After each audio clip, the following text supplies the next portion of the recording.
My name is Barbara Dearman, and this is the story of the night my relationship died long before the breakup ever became official. For 3 years, I had been the stability in Philip's chaotic world. I was the one with the steady logistics career, the one who bought the little house in the suburbs, the one who paid off his Honda so he wouldn't have to stress about the monthly payments while finishing his degree. I didn't resent any of it. I loved him. I wanted to build a life where he felt safe, grounded, and valued. Somewhere along the way, though, safety turned into monotony in his eyes. What once felt comforting to him began to feel suffocating. The shift didn't happen all at once. It crept in quietly, the way a draft slips under a door. It started around the time he reconnected with his college friend Sarah. If you have ever met a person who weaponizes their misery, you understand exactly who Sarah is. 30 years old, forever bouncing between men who forget her name, the moment she leaves their apartments, perpetually convinced she's just a few self-care rituals away from a spiritual awakening. She resented her own loneliness, and naturally misery tends to reach out for company. Sarah could not stand the idea that Philip had a stable home, a paid-off car, and a partner who cooked dinner at night. It offended her that he felt secure. I heard her voice once over speakerphone. "You're in your prime, Philip. You've been with her since, 24? How do you know you're not settling if you've never looked? You're locking yourself into a suburban mom life before you've lived." What bothered me wasn't just the words, it was how carefully he absorbed them. The complaints soon followed. I was too practical. I lacked spontaneity. I didn't want to go to a club on a Wednesday night because I woke up early for work. I was financially controlling for suggesting we contribute to a Roth IRA instead of taking yet another impulsive trip to Tulum. Last week, he rolled his eyes as I reminded him to lock the front door and muttered, "You act like my mom. It's suffocating." I tried to stay calm. I provide a home, Philip. A future. That's not suffocating, that's life. "That's your life," he muttered, already scrolling through his phone, his attention practically evaporating. Maybe I should have seen it coming. Maybe the writing had been on the wall in a neon sign, and I simply chose to read it as a soft glow. But nothing could have prepared me for the moment everything shifted forever. It was a Friday night. I had just come home from a brutal week. 50 hours on the clock, my brain fried, my body sore, my heart set on takeout, and a movie curled up with him. Instead, I walked into something that didn't feel real at first. Philip was sitting at my vanity mirror, one I had bought and installed because he always hated the dim lighting in the bathroom. He was adjusting the collar of a navy button-up shirt I had purchased for his birthday. His hair was styled with more care than I'd seen in months. He smelled like cologne he only used on special occasions. He wasn't dressed for Thai food. Going out with Sarah, I asked, loosening my scarf as a cold knot began to form deep in my stomach. He turned slowly, and the expression on his face told me everything before he ever opened his mouth. He didn't look ashamed or apologetic. He looked enlightened, like he had discovered some profound truth and was about to generously share it with me. "No," he said calmly. "I'm going on a date." My hand froze mid-motion. A date. The words scraped out of my throat before I could stop them. "With who?" "Her name is Brianna. We matched on Hinge." I blinked, stunned into stillness. "You're joking." "I'm not."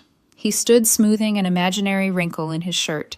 He approached me, but kept just enough distance to be theatrical. And he spoke slowly, clearly rehearsed. "Look, I love you, but I've been feeling unfulfilled. Sarah helped me realize that maybe I settled too early. I owe it to myself to see what's out there. Just dinner, drinks, a vibe check." "You live in my house," I said quietly. "You drive a car I pay for. And you're telling me you're going to go date another woman to decide if she aligns more with your soul?" He winced at my bluntness.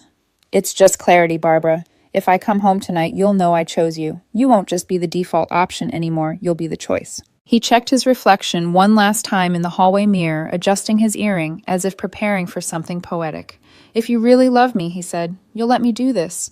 You'll let me come home when I'm sure." He waited for me to break, to cry, to scream, to forbid him from going. He waited for the drama that would make him feel desired. Instead, I felt something far more final than anger. It was the abrupt, violent death of 3 years of love, like a fuse blown out in a single snap. "Okay," I said. He blinked. "Okay." "You're right," I said, walking into the kitchen and opening a beer with a calm I didn't quite recognize. "You shouldn't settle. Take your time." He looked almost disappointed. He wanted passion, anger, chaos. What he got was indifference, and his ego smoothed over the cracks quickly. His Uber arrived. He smiled with a smugness that told me he thought he had me wrapped around his little finger. "Thank you for understanding," he said, grabbing his wallet. "I won't be too late. We can talk when I get back." "Don't worry about it," I said. He left. The lock clicked behind him. I set my beer down. I walked to the garage. I grabbed a roll of heavy-duty garbage bags. If he wanted to see what not settling looked like, he was about to find out. By 9:30, every piece of his life was neatly packed. By 10:15, his digital access to the house was revoked. His suitcases were lined up on the porch under the awning, safe from the rain, because I wasn't trying to be cruel. I was simply done. I taped a note to the handle of the largest suitcase. "Hope you didn't settle. I decided not to either." I turned off the porch light, sat on the couch, and opened the doorbell camera feed. Then I waited for the fallout. I didn't have to wait long. At 11:42 p.m., Philip's Uber rolled to a stop at the end of the driveway. He stepped out, wearing an expression I recognized instantly, the look of a man who imagined himself as the center of someone else's universe. He didn't seem like someone who'd found a soulmate. He seemed irritated, as if the date had delivered the wrong dessert. He glanced at his phone, confused, when the Wi-Fi didn't automatically reconnect, then started marching up the driveway with a rehearsed speech practically glowing behind his eyes. He reached for the keypad on the door, typed in his code, and the lock flashed red. He frowned, checked the numbers more aggressively, typing again, with the arrogance of someone who was positive the mistake couldn't possibly be his. Red, again. "What the hell?" he muttered, and the microphone on the doorbell camera picked up every syllable. His thumb flew over his phone screen, tapping the smart lock app. When it refused to load because he was no longer a user, he froze. His gaze drifted left, and at that moment he saw it. The luggage. 3 suitcases, 4 boxes, all neatly stacked like a symmetrical wall of consequences. His head tilted. Confusion. Then recognition.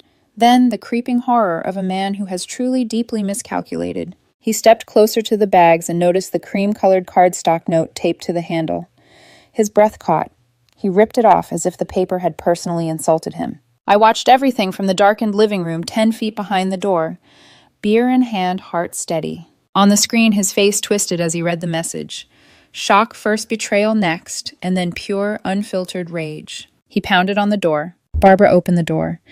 "Barbara, is this a joke? Open it." I didn't move. He rang the doorbell once, twice, 8 times. Each chime echoed through the silent house, but I didn't even flinch. The man pounding outside was a stranger, an entitled stranger, who had mistaken my silence for permission one too many times. "You can't do this," he shouted. "I live here. You can't just kick me out because I went on a date. We talked about this. You said it was okay." He was rewriting history, already performing for an invisible jury. In his version, he had merely asked for space. In reality, he had dressed up in clothes I bought him to go flirt with a woman he met online to see if there was a spark. My phone buzzed. Philip was calling. I let it ring. He called again and again. When he realized I wouldn't pick up, he returned to banging on the door with his fist. "I'm calling the cops. This is an illegal eviction." That was my cue. I turned on the microphone through the doorbell camera. My voice came out crisp, emotionless, metallic. "You don't live here, Philip. You're not on the deed. You're not on the lease. You haven't paid a single utility bill in 3 years. You are a guest who overstayed his welcome." He startled, looking around wildly before finding the camera lens. For a moment, his rage flashed into something more raw: fear. Fear of losing the safety net he had taken for granted. "Are you serious?" he shouted directly at the camera. I went to dinner. One dinner. "You completely overreacted. You're insane, Barbara. You're controlling. You're exactly what Sarah said you were." "I'm not controlling anything," I replied calmly. "I'm setting you free." He shook his head violently. "You wanted me to leave over that?" "You wanted to check the market," I said. "Congratulations. The market is open. Go find whatever spark you were looking for." "Where am I supposed to go?" he shouted, panic leaking into his tone. "It's midnight. I have nowhere to go." "You have Sarah," I said. "She seems to think you shouldn't be settling. Go sleep on her couch. I'm sure she'd love to hear about your date." "Barbara, stop. Let me in. We can talk about this." "If you hit that door one more time," I said quietly, my voice dropping to a threat he'd never heard from me before, "I will call the police and report a trespasser." He froze. "Grab your bags," I finished, "and get off my porch." I turned off the audio feed. On the screen, Philip stood there breathing, like he'd run a marathon, staring at the camera with fury and disbelief. He kicked one of the boxes, then yelped when he hurt his foot. He looked around the dark neighborhood, defeated. Then he pulled out his phone and made a call. I assumed it was Sarah. I was right. 22 minutes later, a dented silver Honda Civic pulled up. Sarah got out wearing sweatpants and a grimace. She didn't look like a supportive best friend rushing to save him from injustice. She looked like a tired woman who regretted every life choice that led her to picking up a grown man and his assortment of boxes at midnight. Philip tried to load the luggage with some pride, but the weight of the moment sat heavy on him. Sarah didn't help at first. She just leaned against her car, arms crossed, looking at him the way you look at a coworker who overshares at lunch. Eventually she sighed and helped him shove the last box into the back seat, even though it didn't fully fit. He was sobbing by then, humiliated, confused, furious. Sarah looked irritated, rolling her eyes when he wasn't looking. And as they finally drove away, leaving my porch, empty, silent, and clean, I felt something I hadn't felt in months. Peace. The next morning, his meltdown migrated to Instagram. He posted a long story on a black background in dramatic white text about how I had discarded him like trash after he simply asked for space, and how I was a manipulative narcissist who couldn't handle honest communication. For about 6 hours, the comment section was a therapy group for people who thought taking accountability was optional. Sarah chimed in, calling me toxic and controlling. But performative truth-telling always invites the real truth eventually. Our mutual friend Mike texted me privately. "You serious? You kicked him out because he asked for a breather?" I sent Mike a screenshot of the actual text Philip sent me before leaving the house. "Going to dinner with Brianna. Don't wait up. I need to see if there's a spark. If I come back, you'll know I chose you." Mike didn't reply to me. He replied publicly to Philip's story. "Didn't you say you were going on a date with another woman because you needed to test the market while she paid all your bills?" Philip deleted the story within 10 minutes. The narrative collapsed, and his problems were just beginning. If karma had a scheduling department, it worked overtime on Philip. Once the Instagram narrative collapsed, he tried to pivot his story privately, texting mutual friends in scattered, frantic bursts. But every version contradicted the last. In one retelling, he was emotionally suffocating and needed clarity. In another, he had bravely initiated a temporary separation to work on himself. In the most desperate version, I apparently had pushed him into the arms of another woman by being too stable. But stability was never his issue, accountability was. Meanwhile, the one person he hoped would validate him, Brianna, the woman from Hinge, wanted nothing to do with any of it. Word travels fast in small digital circles, and she backed out the moment she saw drama swirling around him like a storm cloud.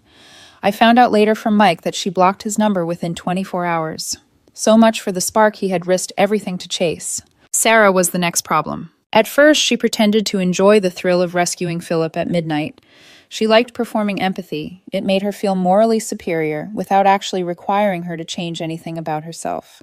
But once Philip's boxes were stacked in her living room, once she woke up to him microwaving chicken nuggets at 2 a.m., once she discovered he didn't have a job that required him to leave the apartment, daily reality set in. Sarah hated sharing her space. She especially hated sharing it with someone miserable, needy, and unemployed. From what Mike told me later, the unraveling began on day 3, when Philip asked her if she could sleep on the couch so he could have space to process.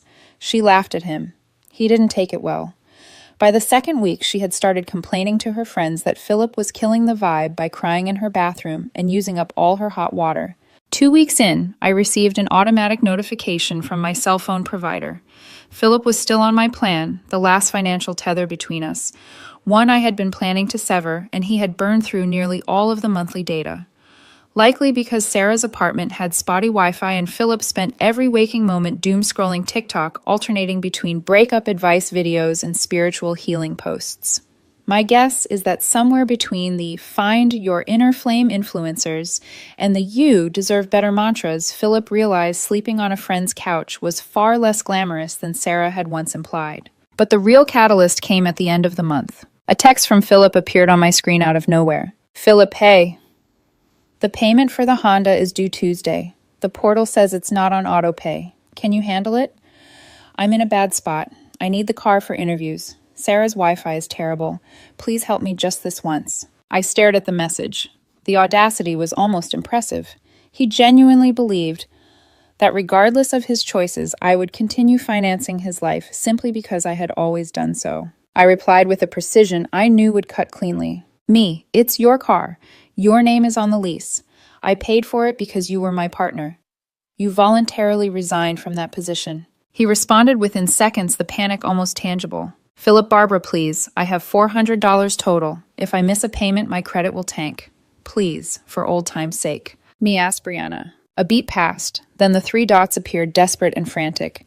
Before he could send whatever plea he was typing, I blocked his number. It took 14 days for Sarah to reach her breaking point. From what Mike described, Sarah's patience snapped when Philip tried to host an impromptu healing circle in her living room.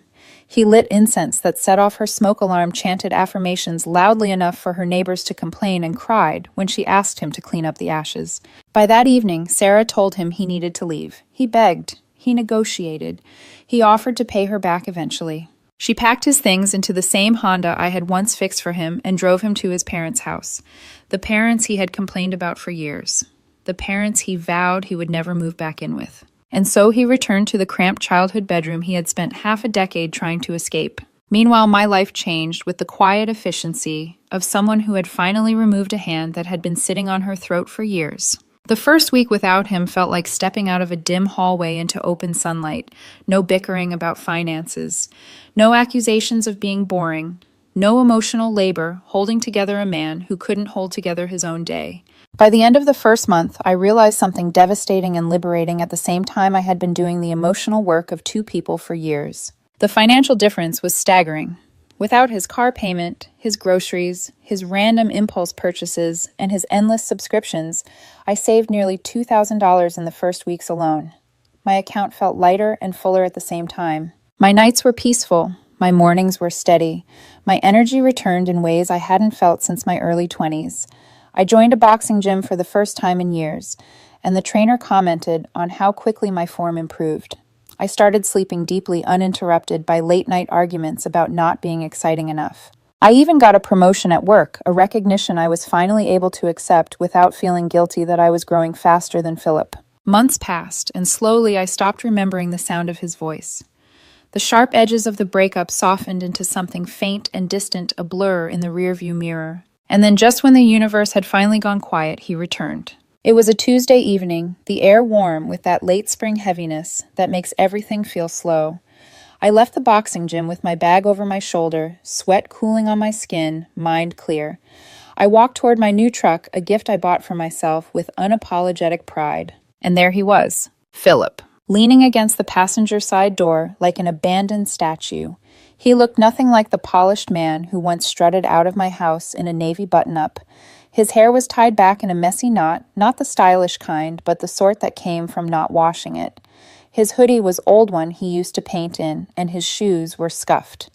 His eyes flicked over me, taking in my new posture, my toned build, my confidence. And I saw it hit him. Regret. Real earth-shattering regret. "Hey," he said softly. I stopped 5 feet away. I didn't unlock the truck. "Philip," I said quietly, "you're trespassing again." His voice cracked. I needed to see you." I didn't blink. He swallowed hard. "Please, just 5 minutes." I checked my watch. "You have 2." And that was all he needed to begin the performance of his life. Philip didn't waste a second. The moment I said he had 2 minutes, the dam inside him broke, and everything he had rehearsed came tumbling out. His voice, once annoyingly confident and dismissive, now carried a low tremor that made the words wobble as they left his mouth. "I messed up," he began, clutching the sleeves of his worn hoodie. "I know that now. These last few months, they've been a nightmare. I didn't realize how good I had it until it was gone." I didn't move. I didn't soften. I didn't do anything to encourage him. I let the silence between us sit heavy. He stepped closer, testing a boundary he didn't realize no longer existed. "Barbara, when I left that night, I thought I was doing something brave. Everyone tells you that your 20s are supposed to be about exploration and freedom. Sarah made it seem like I needed to find myself before settling down. She said I was too young to choose one life." "Sarah said a lot of things," I replied mildly. "That's what I'm saying." He rushed, eyes widening. "She was toxic. I didn't see it at the time, but she got into my head. She made me feel trapped, like I was losing something by being with you." His voice cracked. "But I was wrong. I lost something when I left. The best thing in my life." He paused, watching me with a desperate hope that made him look smaller than I remembered. He continued anyway. "Going on that date with Brianna, it was the best thing that could have happened," he said, as earnest as a confessional. "The second I sat across from her, I knew. She wasn't you. She didn't care about anything real. It was all small talk and fake laughs, and the whole time I kept thinking, what am I doing? Why am I here when the woman who actually cared about me is at home? So, home, I repeated. He flinched. I mean, you're home. You know what I meant. He took another cautious step. I kept thinking that I traded everything real for something that didn't exist. And the minute I realized that I just wanted to go back, I wanted to fix things. His mouth tightened. I wanted you. His eyes glossed over with tears he hoped I'd find moving. I didn't, Barbara, he whispered. I know I hurt you. I know I broke something. But I swear I've changed. I know what really matters now. I want us. I want stability. I want the life we were building. He reached out slowly, like approaching a stray animal trying to touch my arm. I stepped back. He swallowed hard. I've been applying to jobs every day. I'm doing better. I'm trying. I moved out of my parents' house because being there was killing me. I'm staying with a coworker now just until I get back on my feet. His voice fell. It's not easy, but I'm doing the work. He looked up at me again, and I want to do it with you. I simply watched him watch the man who once accused me of being boring, now begging for the exact life he ran from. There was something almost poetic about it. He took a breath, steadying himself. Look, I know I said I needed to check the market, but that was stupid, reckless, immature. I wasn't checking anything. I was just sabotaging something good because I didn't know how to handle feeling cared for. I thought excitement meant chaos. He shook his head. I see now that excitement is being with someone who gives a damn about you. He exhaled shakily. Barbara, I chose you. I choose you now. No, I said quietly. You don't. He blinked. The confusion in his face was almost childlike. What? You didn't choose me, Philip. You just ran out of alternatives. His face tightened, not with anger, but with a kind of wounded disbelief, like no one had ever spoken to him without cushioning the truth. I shifted the strap of my gym bag. Let's put this into plain terms. You didn't come back because you realized your love for me. You came back because Brianna didn't want you. Sarah kicked you out. Your parents drove you crazy, and you finally understood I was the stable one. That's not, he began, but the words faltered. It is, I said. He swallowed, eyes wet. Barbara, that's not fair. Fair, I echoed. Philip, you told me you were going on a date with another woman to test whether you were settling with me. You said if you came home it would mean you chose me. That's not love. That's a performance.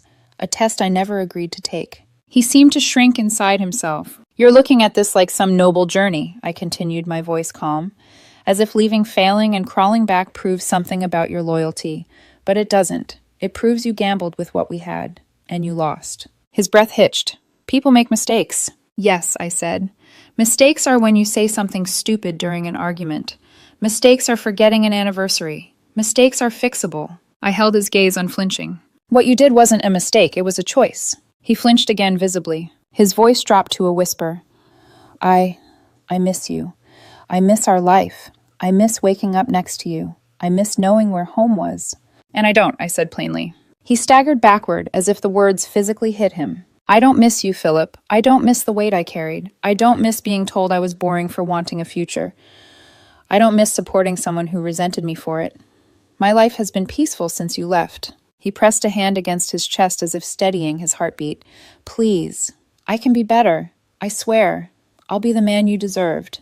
But I don't want a project, I said softly. I want a partner. Tears spilled over his cheeks now. I can be that. No, I replied gently. You can't, not for me. He stood there silently, shoulders shaking, staring at me with a pain that maybe was genuine but was far too late. And yet even in that moment I felt no anger, no rage, no desire for revenge. Only certainty. You said you were going out to make sure you weren't settling, I said, opening the truck door.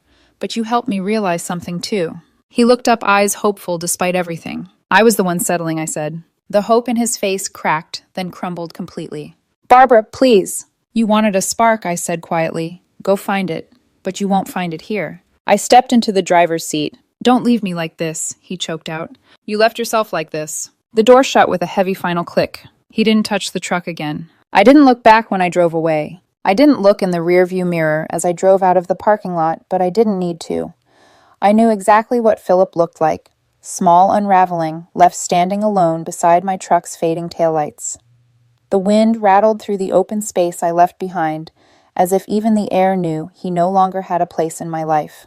I drove with one hand on the wheel, the other resting loosely on my thigh. My body felt strangely light, like I'd been carrying a weight for so long that I'd forgotten what it felt like to move without it. The city lights blurred past me, glowing in long streaks of orange and gold. I turned up the radio, letting the music fill the silence Philip once dominated. By the time I pulled into my driveway, the night had settled into a soft quiet. My home, my space now glowed from the inside with the warm, steady light of a place no longer housing chaos. I walked in, kicked off my shoes, and ordered Thai food. Extra spicy. The way I liked it. The way I stopped ordering it years ago because it gave him heartburn. It arrived quickly. I plated it instead of eating straight from the container, a small luxury I never bothered with when Philip was around. Back then, dinner had always turned into a performance. He'd complain about something, or make a snide remark about being too predictable, or scroll through his phone mid-bite while I tried to hold a conversation. Tonight, the kitchen was quiet, peaceful. The food tasted better without compromise. As I sat at the table, fork in hand, I let my thoughts drift, not to him, but to the person I had been with him. A version of myself who had stretched every part of her life to make another person comfortable. A woman who kept giving, until she forgot what it felt like to receive. I finished my meal and began picking up a few loose items around the house. An extra jacket by the door, a stack of mail on the countertop. It was almost meditative. Then I reached the entryway, the place where his bags had once sat, neatly stacked and waiting under the porch light like an eviction monument. The space was empty now, perfectly beautifully empty. I stood there for a moment, fingertips grazing the wall where I once taped the note he read with such fury. Hope you didn't settle. I decided not to either. The words still echoed softly in the back of my mind, not with bitterness, but with clarity. I hadn't written them to wound him. I had written them to free myself. For the next few days, life unfolded with a quiet ease I didn't know I'd been craving. Since I no longer had to emotionally babysit a grown man, my mornings were more efficient. My sleep deepened. My workouts became stronger. I had more energy at work, more patience with coworkers, more bandwidth for the things I loved. My therapist once told me, "Sometimes peace feels foreign when you've lived in noise too long." She was right. But the universe isn't without humor, and it wasted no time making sure Philip felt the full impact of consequences he'd tried to outrun. 2 days after our final confrontation, Mike sent me a message. "Mike saw Philip today. He looks rough. Did he really show up at your gym?" I replied simply, "Me, yes. Mike, he told everyone you were cold and unrecognizable, but honestly, you did what you had to do." I didn't respond after that. Philip's perspective no longer mattered. His narrative wasn't mine to correct. It never had been. People can twist truth into any shape they want, but consequences don't bend. Later that week, I heard through the grapevine that Philip had attempted to move back with his coworker after our parking lot confrontation, but the arrangement fell apart quickly.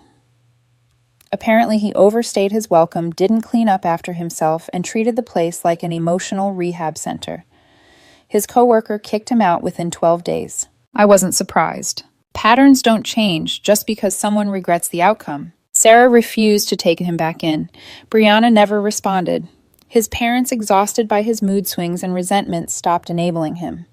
Philip, the man who once claimed he needed excitement, found himself stranded in the one place he'd mocked for years, the back bedroom of his childhood home, surrounded by faded posters and a mattress with springs that creaked every time he breathed. A place he had always sworn he would never return to. A place he returned to twice. The irony wasn't lost on me. One evening, about a month after our final encounter, I drove home from work at sunset. The sky was streaked with pink and lavender, the kind of view that made me slow down and roll my window halfway, just to feel the warm air on my skin. As I pulled into my driveway, I felt something inside me settle, a final puzzle piece clicking into place. I wasn't angry. I wasn't resentful. I wasn't even nostalgic. I was free. Inside, I placed my keys on the hook, set my bag down, and walked toward the living room window. From there, I could see the small patch of lawn where Philip once parked his car, the same spot he used to occupy with his sense of entitlement, with his half-hearted apologies, with his constant need for reassurance. Now it held only the shifting shadow of a tree branch swaying in the evening breeze. Later that night, I made myself tea and sat in the quiet, listening to the hum of the refrigerator and the rhythmic tick of the hallway clock. They were the sounds of a peaceful home. A home no longer stretched thin around someone else's instability. A home that finally fit me. And in that stillness, I understood something with absolute certainty. Philip had left because he thought he deserved a spark. He returned because he realized sparks burn out. But I stayed because I discovered I was not meant to be the person someone settled for. I was meant to be the person someone rose to meet. Philip couldn't rise, and I no longer waited for him to. Before bed, I walked once more past the empty space by the door. My footsteps were soft against the hardwood floor. I paused, letting the silence settle around me like a warm